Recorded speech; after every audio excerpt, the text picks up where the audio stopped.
ইউনূস সরকার ক্ষমতায় এসেছিলেন, কিন্তু তিনি দেশবাসীকে হতাশ করেছেন।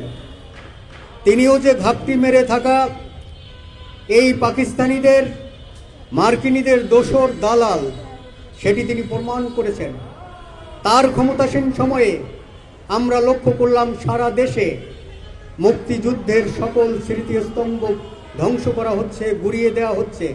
বাংলাদেশের সংস্কৃতিকে ধ্বংস করে দেওয়ার পায়তারা চলছে।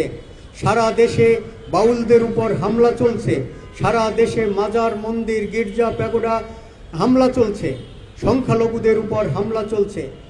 আবার মনে হয় সেই পাকিস্তানি ধারায় বাংলাদেশ ফিরে গিয়েছে, এমন একটি আমেজ বোধ করছে এই তৎকালীন সময়ে পরাজিত রাজাকার আলবদর আল শামদের উত্তরসূরিরা।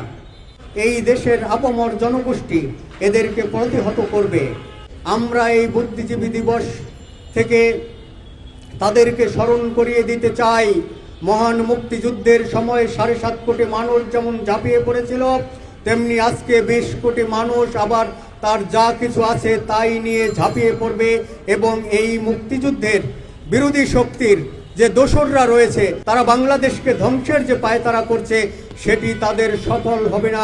71-এ তাদের যে পরিণতি হয়েছিল তার চেয়েও ভয়াবহ পরিণতি তাদেরকে ভোগ করতে হবে।